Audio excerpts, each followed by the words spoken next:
Namaskar. I Shambhavi welcome you all to your channel Galactic Echoes. So let's start exploring the wisdom of Vedic astrology. So today's video is going to be very interesting. Why?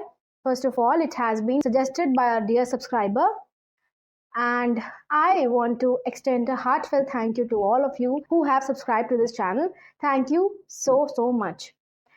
So the actual suggestion was about the question that how one may find his partner's sun sign or moon sign. Basically, they wanted to know, they see a kundali or a horoscope, so how would they know that yes, it is matching with my horoscope? While that's a great starting point, knowing your partner's sun sign or moon sign, we'll go deeper in today's video. Today I'll share 5 important and simple techniques to check marriage compatibility, including how to find your partner's sun sign and moon sign also. Finding and aligning the sun sign and moon sign are also the techniques in itself, so you can apply that too because they hold very importance in the matchmaking process. So your sun sign is related to your vitality, your being on this earth, your personality, your presence, and your moon sign is tied to your emotions, your mind, your emotional state, well-being, and your emotional upbringing also, emotional personality also. But there are so many methods to do these things, but I have selected these 5 important techniques which you should apply in your charts because I apply them very often. So I think that these are the major points which we should consider when checking for the compatibility. So in this video, we'll cover 5 key methods. Today, I promise you that I won't share any complicated terms so that you cannot comprehend it or you cannot understand it. So whether you are looking for love or already in a relationship, these ideas can help you find the patterns and how the combination of the stars might hint at someone you could spend your life with. So let's start this video and let's talk about the techniques. So let's dive in.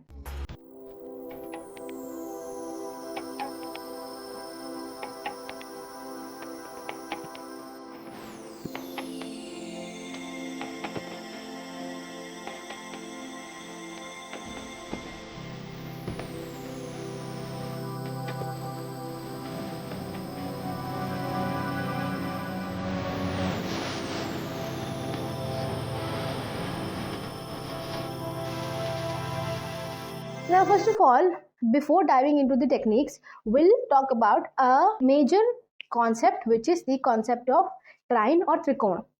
This is very important. Why? All these 5 techniques are based on the concept of trine. So what is the concept of trine? See, the concept of trine is distributed among 2 branches. Like there are sign trikona and then there is house trikona or house trine. What is it? Basically, trine is a triangular shape that is formed in a horoscope, meaning the first 5 and 9th house are in a trine. So major concentration of energies is in the trine, and it is a very famous concept in Nadi astrology.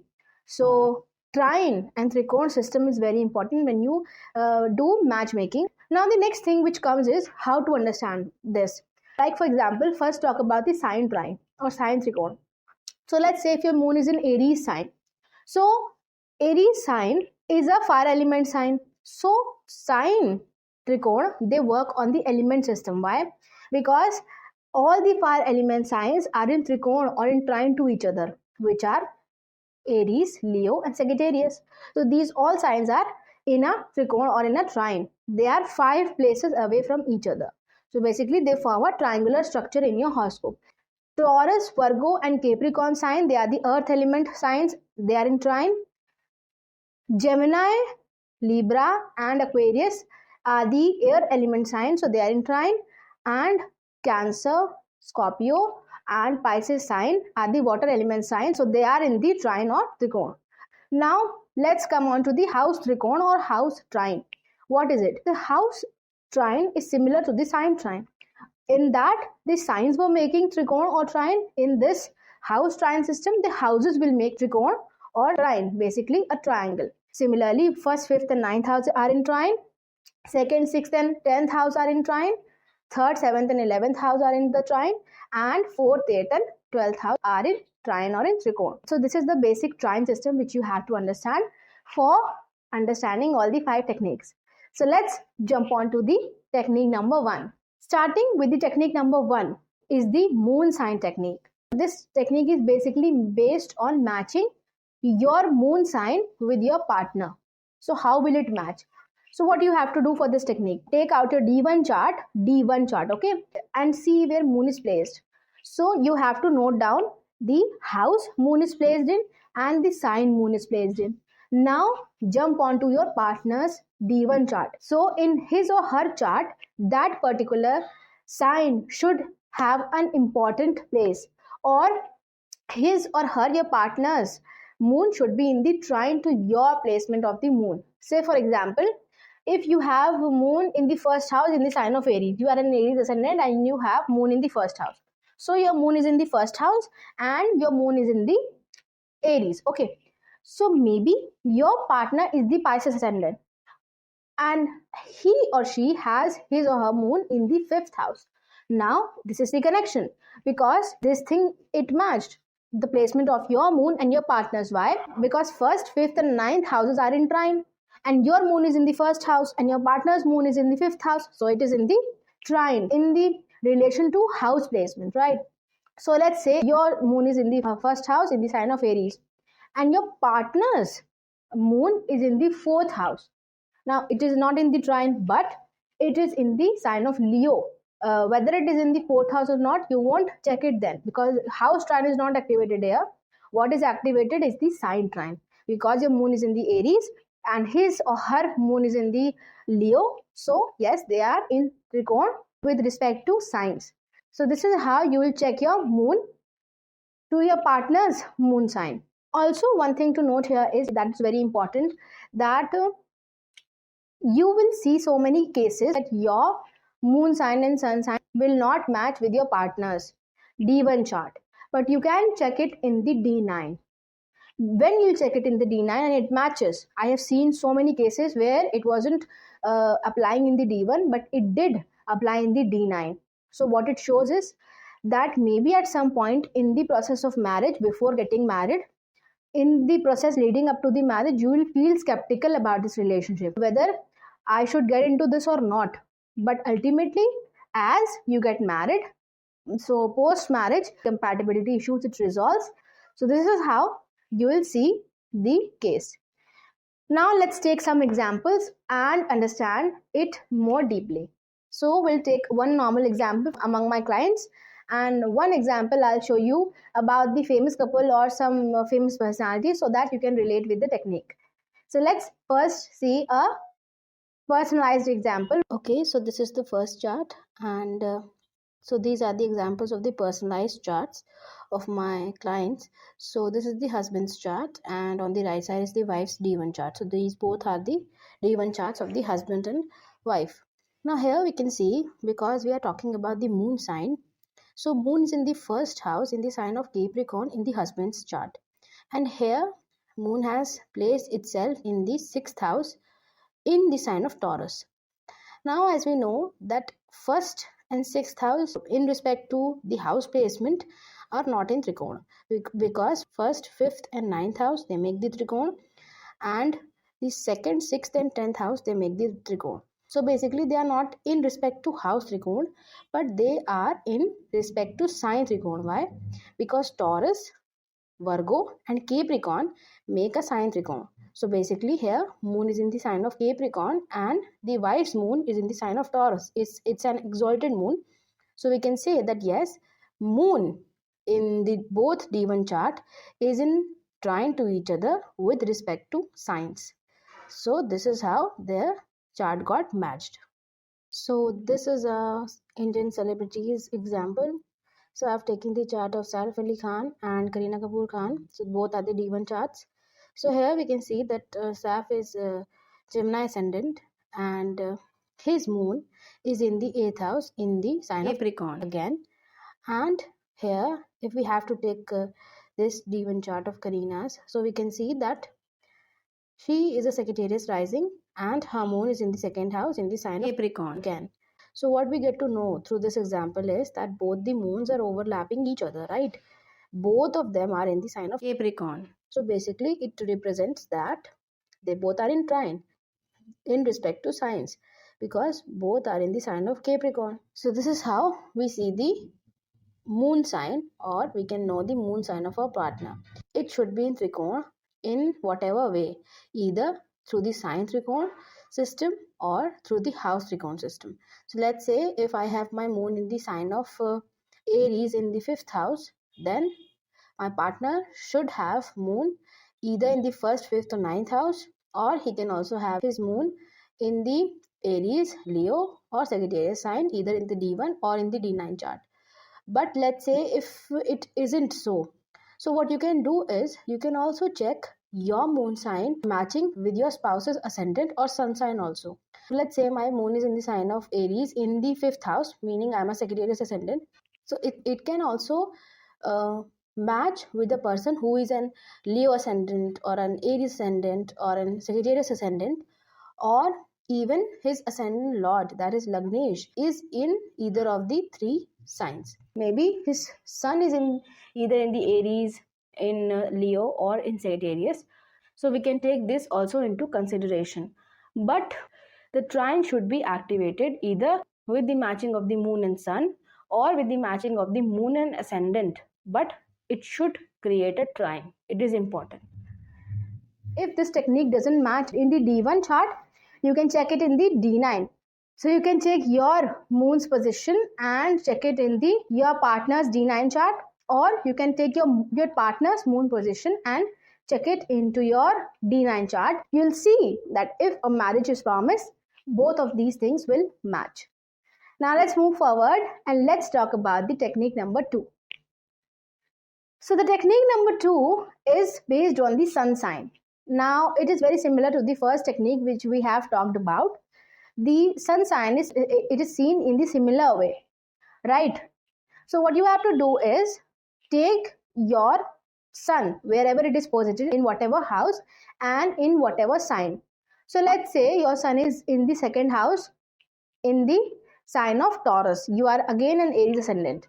So you will see that your spouse's sun either in the D1 or in the D9 chart is in trine to the position of the sun, either in the sign trine or in the house trine.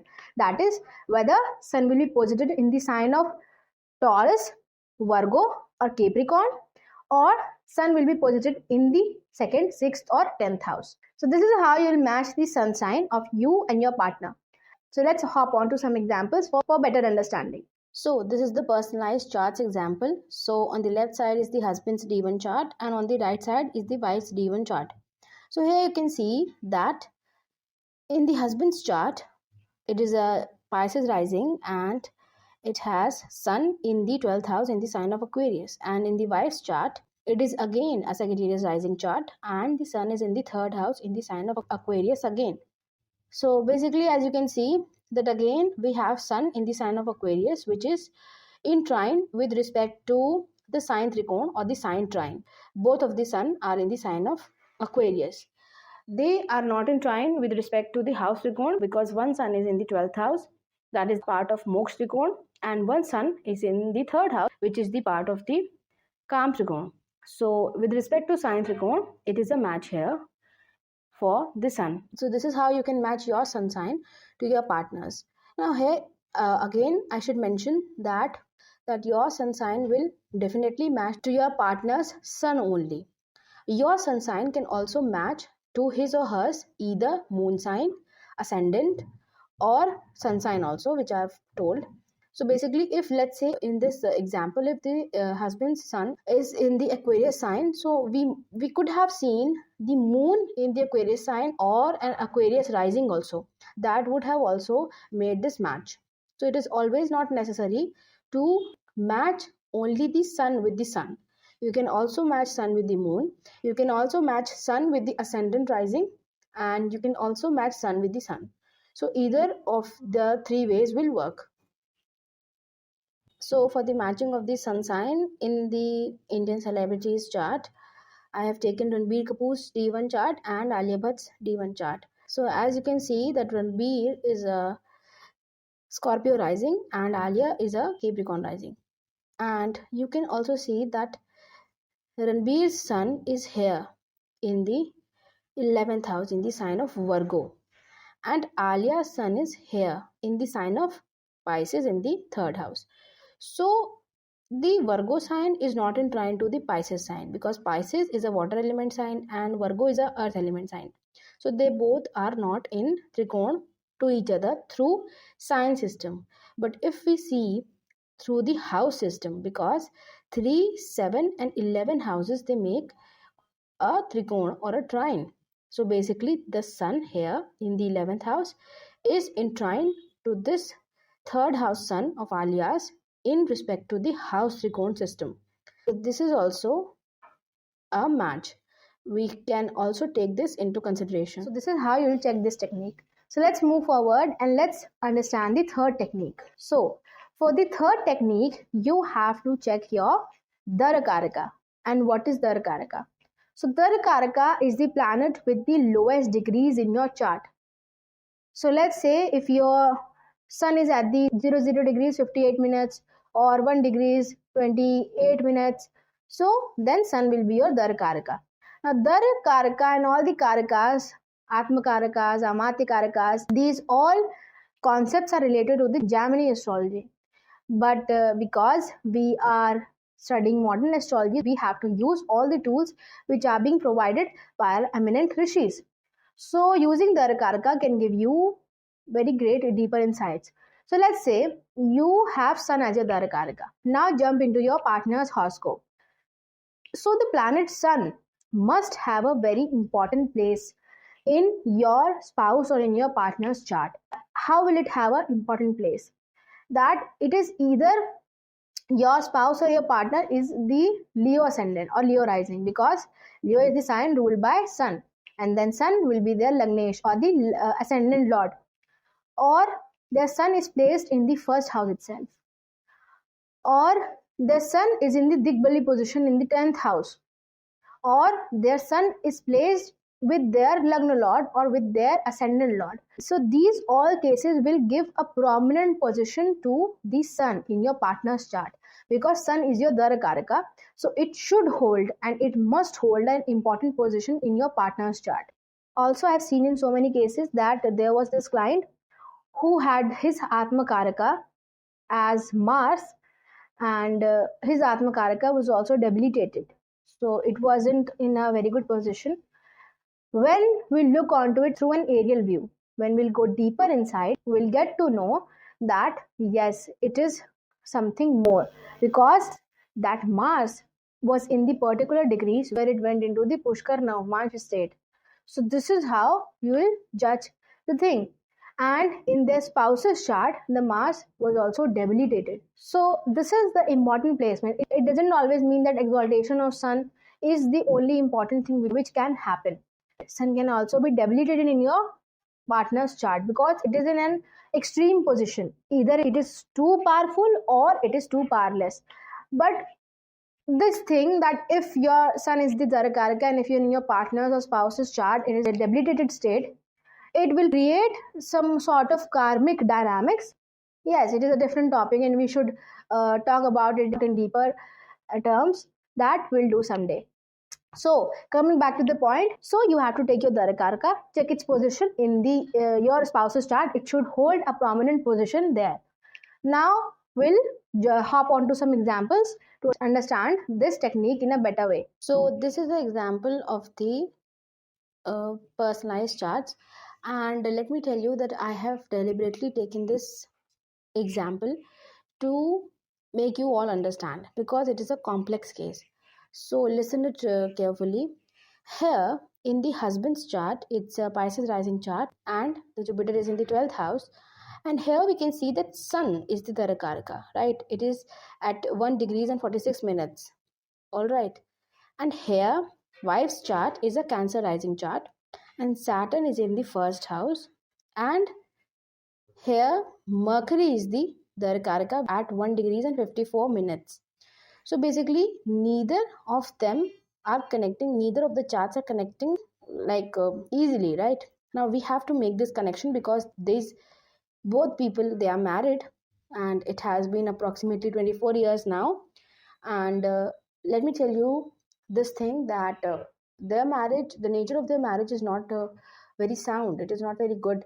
But they aren't separating because maybe they are not getting on a mutual term or a mutual ground, or because of some personal problems, whatever it is. But their marriage is not a very good one. Why is it so? We'll try to understand it. See, as the Darakaraka here is Sun, right? And Sun here is sitting with the Darakaraka. See, Mercury is at 1 degrees 54 minutes and Sun is at the 9 degrees 22 minutes. So basically, we can say Mercury is moving towards its combustion because it is behind Sun, right? Sun is ahead of Mercury. So it is moving towards Sun. Mercury is moving towards Sun. So because Sun is the Darakaraka in this chart, in the husband's chart, and the Darakaraka of a wife is sitting with the Sun. So basically it is moving towards the Sun. So it is basically showing a prominence in the Sun, right? And here the Darakaraka, in this chart, the wife's Darakaraka is Mercury, and in the husband's chart, the Darakaraka is Sun. And here Sun is at the back, and because Sun is at the 1 degrees 46 minutes and Mercury is at the 20 degrees 5 minutes. So basically Mercury is ahead of the Sun, and it is basically ahead of Saturn also, because Saturn is 13 degrees and 6 minutes and it is not retrograding. So basically the order is first of all it is Mercury, then it is Saturn, and then it is Sun.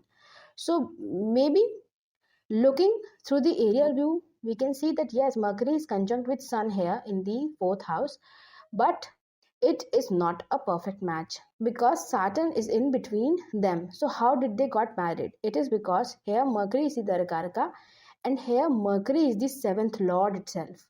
So this is also the case in which you can match yours and your partner's charts, but because it is a loose connection, that is why the nature of the marriage, the quality of the marriage is not up to the mark, right?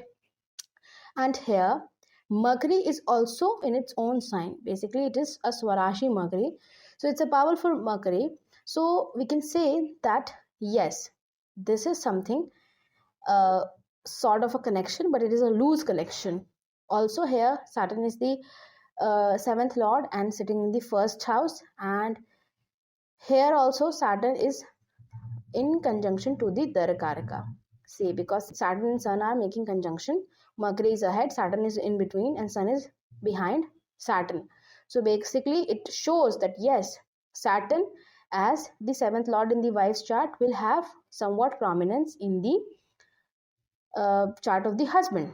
And because there is a conjunction of Sun and Saturn, not Sun and Mercury, so it basically shows that yes, Saturn will have a prominence in the wife's chart. So we can see here Saturn is in the 1st house being the 7th lord, and here Mercury is the Darakaraka, the planet with the lowest degrees at 1 degrees and 54 minutes, and it is sitting with the Sun, which is here in this chart, in the husband's chart, a Darakaraka. So this is how these two charts got matched, but because it is a loose connection, so maybe that's why they both weren't on the same plane any time in their marriage. So because of which these differences in opinions, it concluded into disputes in the marriage. So let's move on to the next example, which is a celebrity example, and that is the easier one, which will help you better understand this technique.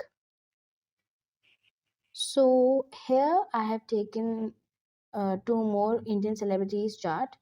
So the first one is of the Virat Kohli's, the Indian cricketers. He is a famous Indian cricketer. His D1 is shown here, and his wife's Anushka Sharma. She is an Indian actress, and her D1 chart is being shown here. So what we can see here is that in this chart, in Virat Kohli's chart, we can see that moon is the Darakaraka at 0 degrees and 19 minutes only. And in the Anushka's chart, it is a Cancer rising chart. So basically, the prominence of moon is being shown directly in this D1 chart. Now let's take Anushka's chart. Here, Saturn is the Darakaraka at 8 degrees and 33 minutes. I don't know if you are able to see it or not, because moon is at the 8 degrees and 53 minutes, but Saturn is at the 8 degrees and 33 minutes. So we'll take Saturn as the Darakaraka. It is also retrograde in this chart in the 6th house. So Saturn is the Darakaraka, and in the Virat Kohli's chart, Saturn is sitting in the 1st house itself. So the prominence of the Saturn is shown here. So this is a direct connection which we can make in both of these charts. So this is how you can apply this technique. Also, now let's talk about the controversial point, which is the Rahu. See, Rahu is at 27 degrees and 2 minutes. Because we don't take Ketu in the Karaka series, now there are astrologers who assimilate Rahu in the Karaka series as the Darakaraka, Atmakaraka or whatever. But there are a great chunk of astrologers who do not. But I believe that it is subjective. If I find it useful, I apply it, and if I don't find it useful, I do not apply it. So basically in this chart, it's shown here that Rahu here is at the 27 degrees and 2 minutes. So if we'll minus it from the 30 degrees, basically, because it is in the retrograding motion, Rahu is always in the retrograding motion. So it will be approximately at 3 degrees. So it will be the Darakaraka then. So if we apply through this thing that Rahu is the Darakaraka, Anushka Sharma's chart, and we have to apply it on the Virat Kohli's chart, so we can see that Rahu is Swarashi in the sign of Aquarius in the 3rd house here.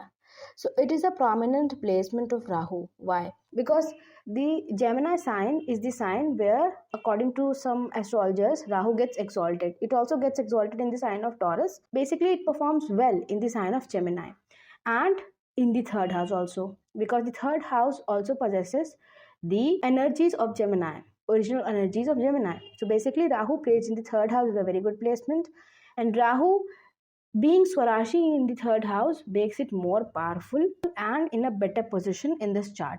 Also, the dispositor of Rahu is sitting in the 1st house itself again, which takes us back to Saturn. So this is how we judge it. So again, it is a match, because Rahu being a Darakaraka is in a very solid, powerful position in this chart, in the Virat Kohli's chart, and its dispositor is also sitting in the 1st house itself. So basically, Rahu is also able to connect here to the 1st house, which is a prominent placement. In both the cases, we can see it is a match, it is a direct connection. So this is how you will apply this technique on your chart. So let's move on to the 4th technique, which is related to your moon and Ashtakvarga. This is a very complicated thing, but I'll try to make it simpler. So what you have to do is take out your Ashtakvarga chart and see wherever moon has given the maximum points, either 6 or 7, and there can also be 2 or 3 signs even where moon has given 6 points or 5 points or 7 points. So note down all those signs wherever moon has given maximum points in the Ashtakvarga table. So now all these signs being noted, go into the charts of your spouse. You should now here look for both the things, D1 also and D9 also, and that sign should have the moon placed in it. Meaning, let's say if your moon has given maximum point in the sign of Virgo, let's say it has given 7 points in the sign of Virgo, so your partner's moon should be either in the Virgo sign in D1 or in the D9. So you can check that. Now if you don't find this thing that my partner's moon either in the D1 not in the D9, so what you can do is check the position of the moon. Maybe it is in the Taurus or Capricorn. Now it is in Trikon to the Virgo sign, because Taurus, Capricorn and Virgo, they comprise of the earth Trikon, the earth element signs. These all are. Let's say your spouse's moon is in the 10th house but in the sign of Leo. So you say now it doesn't matches. No, it is matching because it is in the house Trikon. Because 10th house, 6th house and 2nd house originally they show and they indicate the energies of Taurus, Virgo and Capricorn. So again it is in a trine, because 2, 6 and 10 houses also they possess those earth element energies in them. So this is how you will check it. So let's hop on to the examples for better understanding. So This is again a personalized chart example. So here, this is the husband's D1 chart, and this is the husband's D9 chart, and this is the husband's Ashtakvarga, moon Ashtakvarga. So now you don't have to get scared of all these charts. I'll explain all of them one by one. These all are to be used. The husband's D1 chart here is the Cancer rising, and the moon is placed in the sign of Libra here in the fourth house. All right, and this is the Navamsha chart. So here it is a Virgo rising. I don't know if you can see it properly or not, but this chart, Navamsha chart, is the Virgo rising chart, and here the moon is in the 8th house in the sign of Aries with the debilitated Saturn. All right, and this is the moon's Ashtakvarga. So these are this green line, it represents the houses, and this is the number of the houses. Basically it's the 4th house, and the numbers allotted to it by the moon. This 0101 is the Bhin Ashtakvarga. We don't have to take this into consideration. Our main point of concern is this line, which is the sum of all the houses. So basically it is the 4th house, it is the 5th house, it is the 6th, 7th, and so on. And the planet number is basically the Rashi number, basically the sign number. So basically it is the sign of Libra, it is the sign of Scorpio, it is the sign of Sagittarius. So here we can see that 6 marks is the highest, right? Because here the 6th is the highest marks which is being allotted to the sign of Pisces here, right? Because this is the sign, and Pisces here falls in the 9th house, and here Pisces is in the 7th house. Basically Pisces is falling here in the 7th house. So if I have to see this chart and take a wild guess, and without seeing his wife's chart, I would say that yes, this person will be compatible up to a certain level, because this moon has given highest points in the sign of Pisces, which is falling in the 7th house in the Navamsha chart.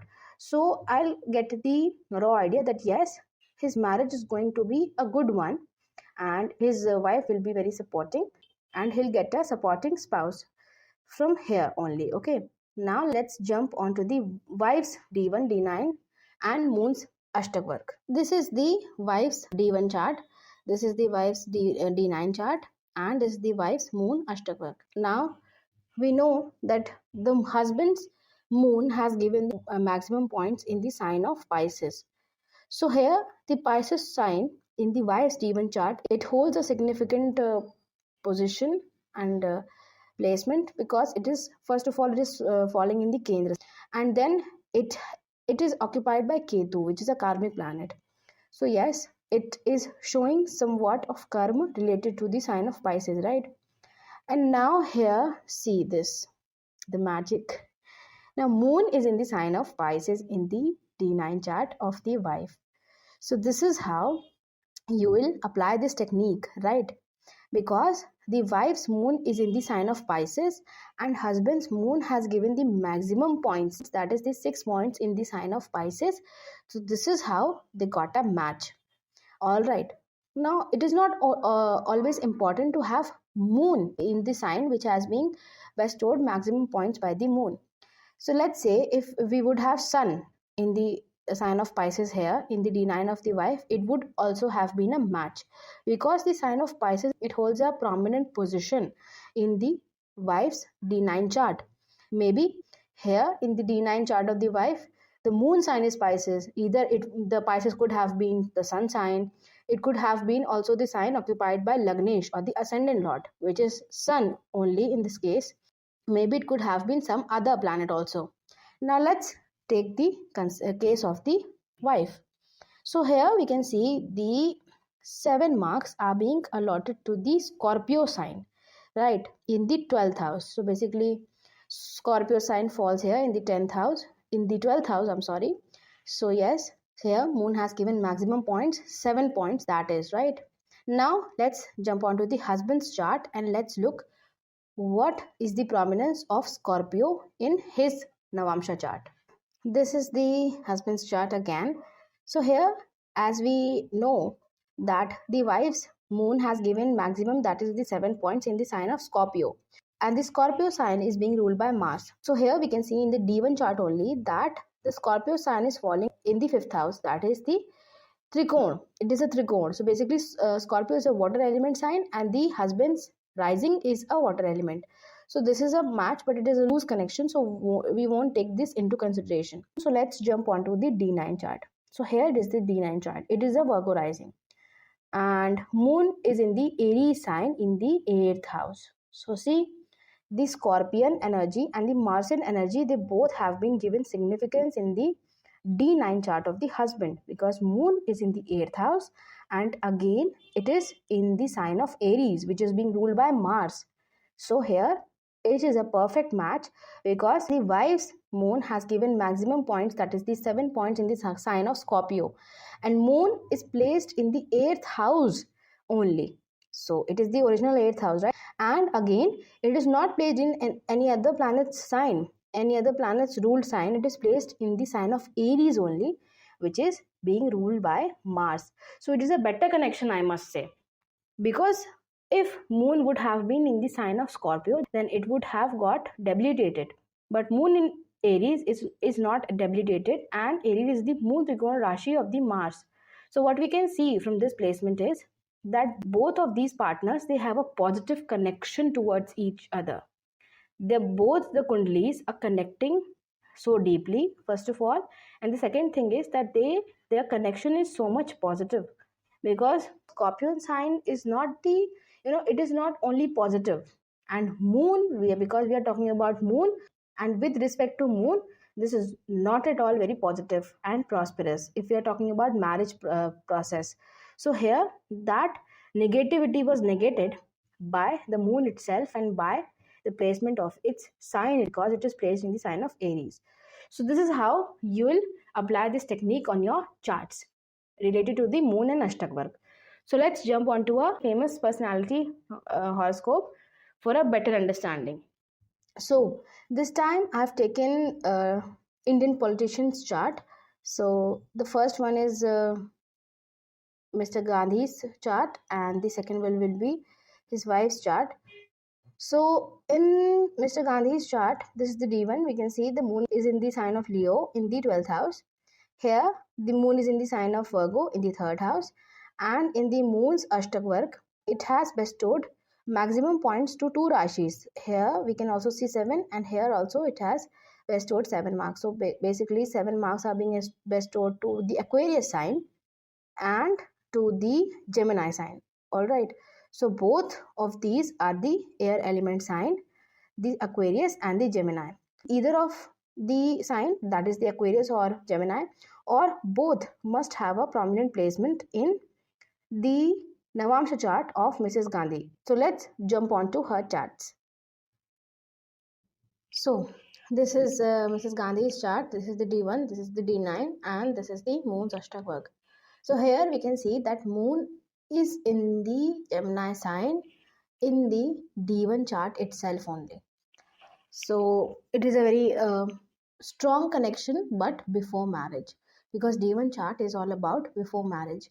Moon and Ashtakvarga compatibility is very important to be checked in the D9 chart, because D9 chart shows the nature of your marriage, shows the compatibility issues or compatibility prowess post marriage.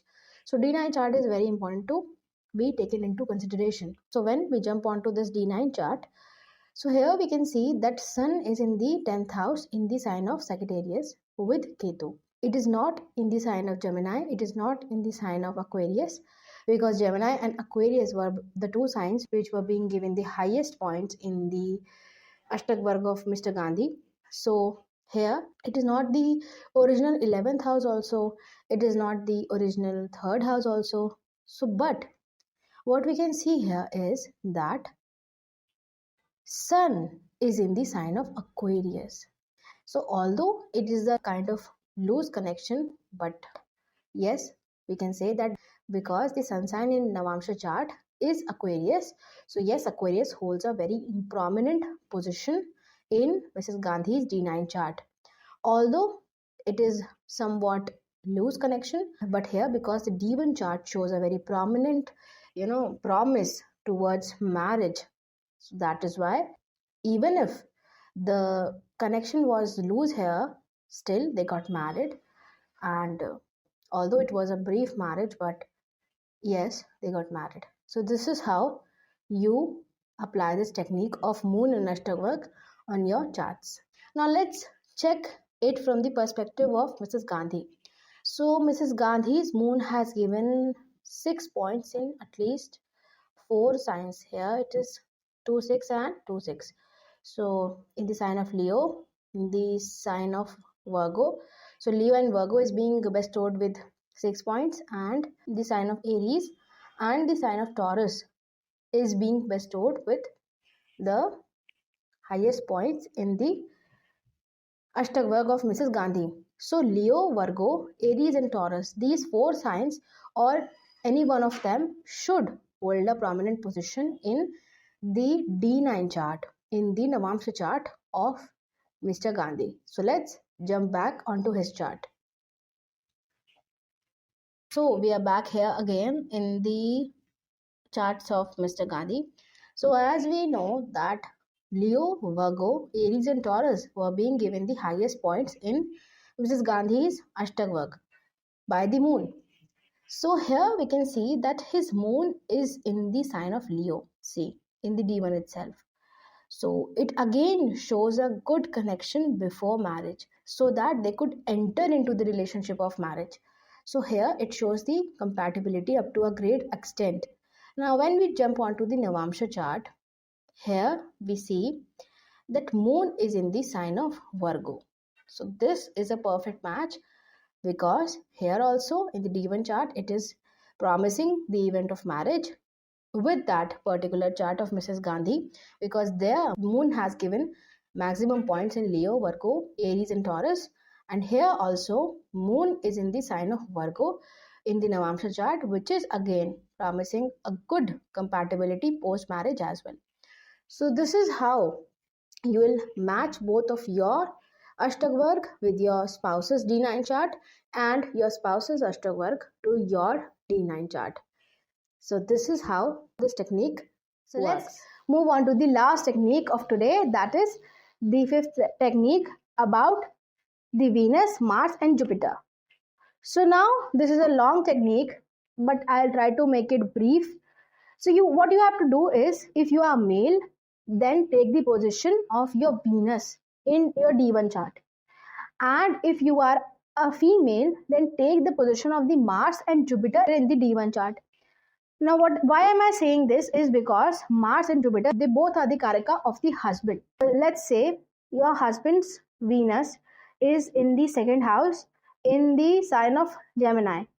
So basically it is in the Gemini. So in sign Trikon, it is activating that air element signs, that is the Libra, Gemini and Aquarius, and through the house placement in the 2nd house, it is activating the earth Trikon houses, that is the 2nd, 6th and 10th house.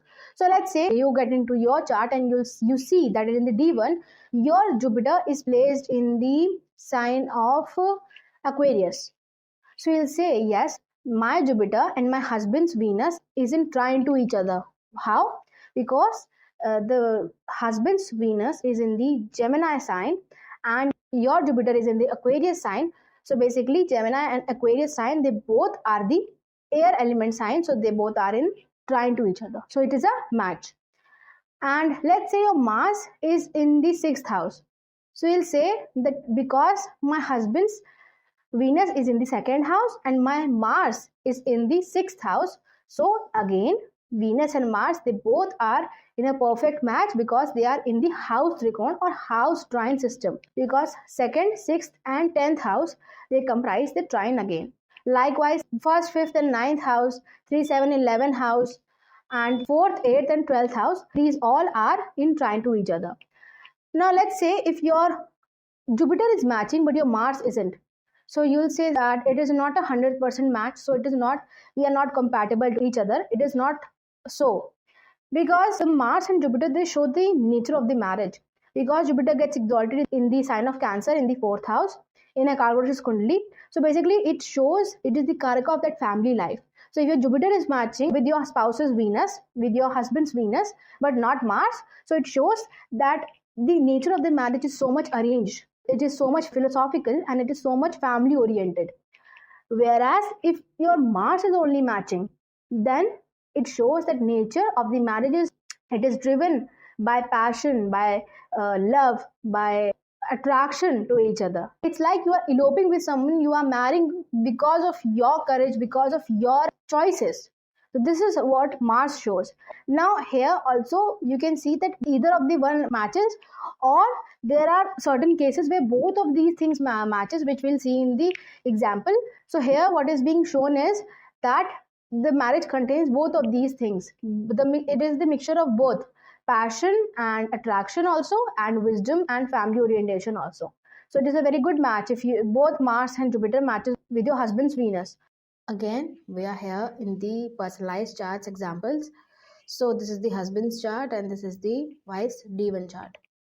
So for this technique, we have to take husband's Venus, which is placed in the sign of Taurus in the 6th house.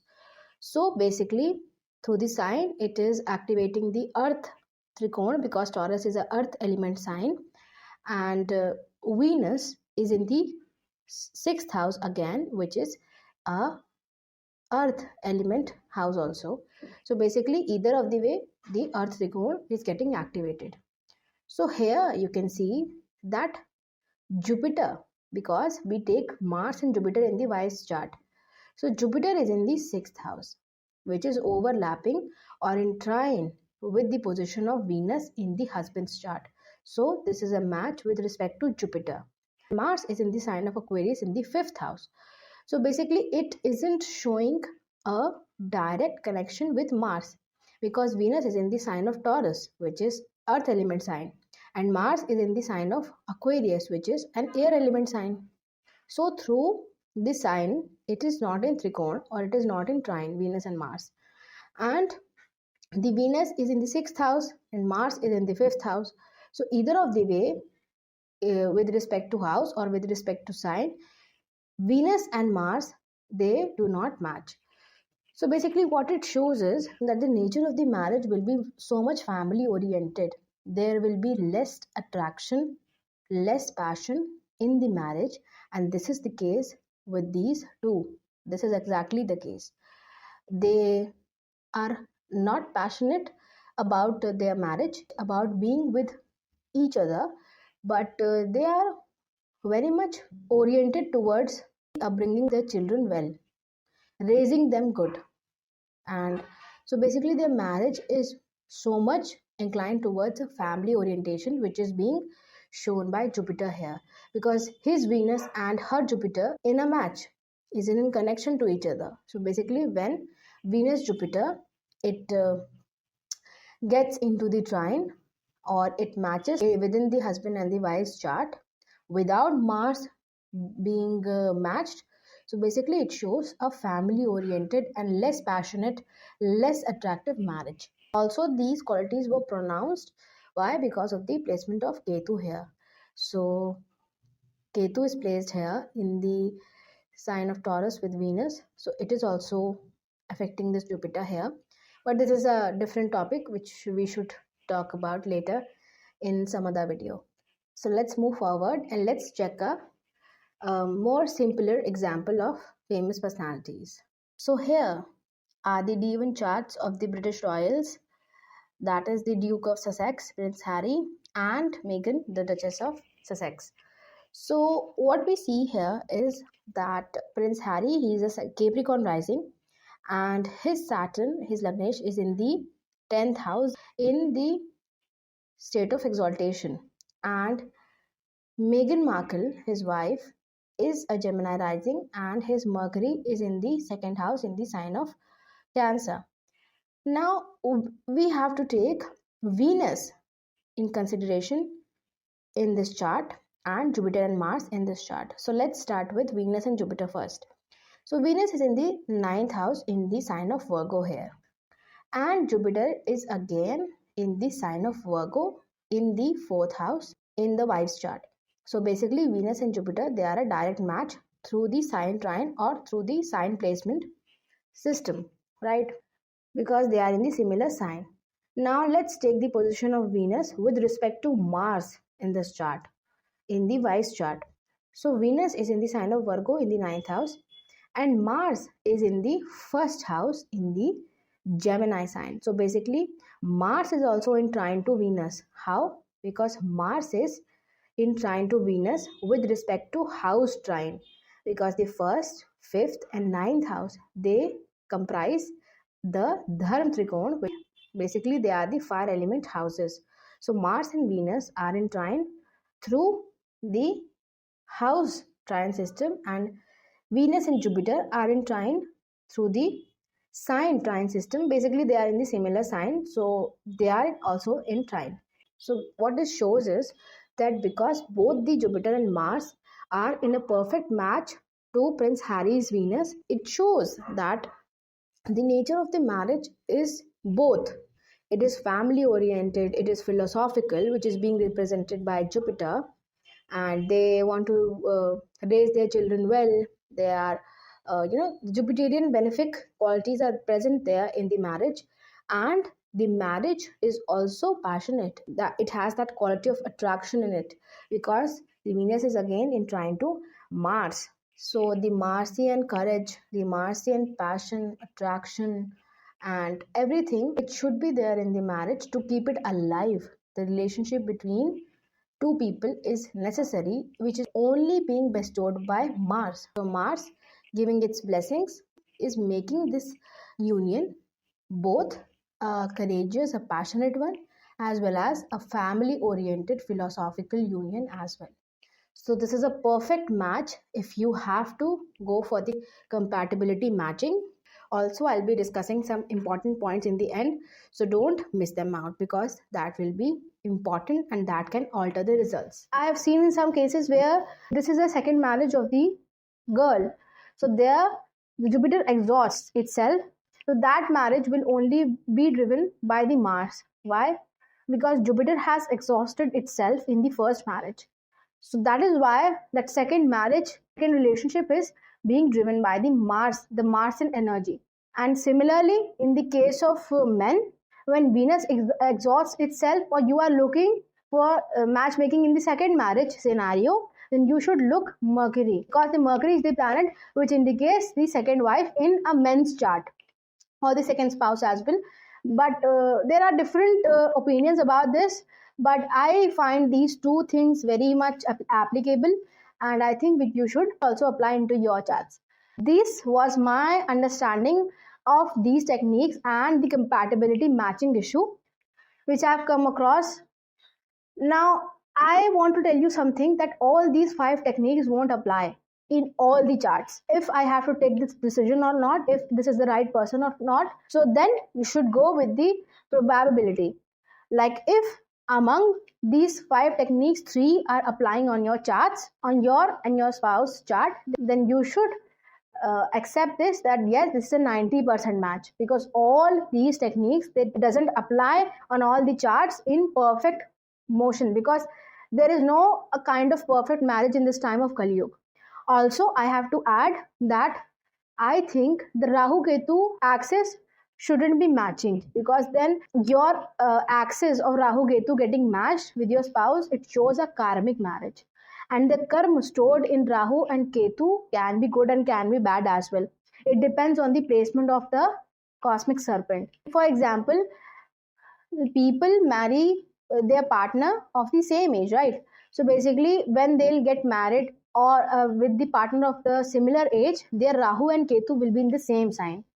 The Rahu will be transiting, let's say, in the Capricorn, and Ketu will be transiting in the sign of Cancer. So the people born within the 1.5 year will have the same sign placement of the Rahu Ketu. But for marrying or for the marriage purposes, the house should be changed. Like if in the male's chart, Ketu is in the ascendant, let's say it's a Cancer ascendant, and Rahu is in the 7th house in the sign of Capricorn.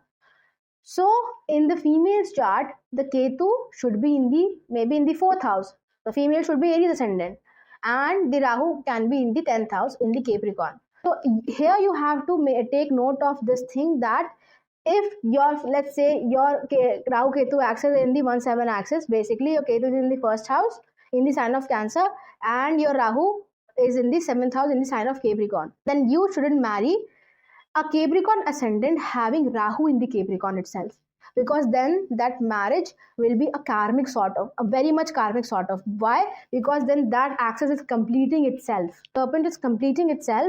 So I think this marriage shouldn't happen. And specifically in the D9, you have to take note of this. Rahu Ketu accents shouldn't match. And the next thing is that there is the opinion that how will these people manage, because if they have Rahu in the 7th house and Ketu in the 1st house, it is a very prominent placement of the serpent in the 1-7 axis. So in order to cancel it out, we need the person who has similar kind of position in the 1-7 axis. This is true up to that mark where Rahu and Ketu are the lord of that particular horoscope. If they are the ones who are handling every planet out, then yes, this is very important. Then you have to cancel this out. Then you won't get anything beautiful out of marriage.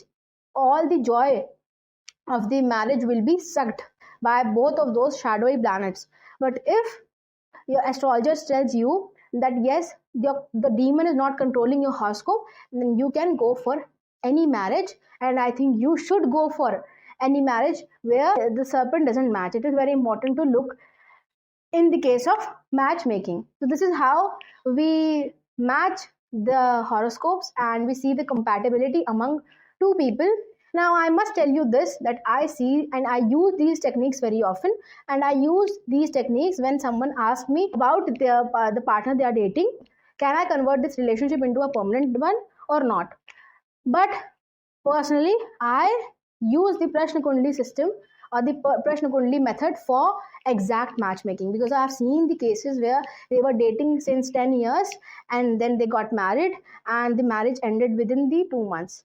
So that is completely a different thing. But yes, these 5 techniques, they hold significant place in the matchmaking process, in the compatibility process, because if you are not compatible with the person, how will you end up in marriage with him or her? So this is very important.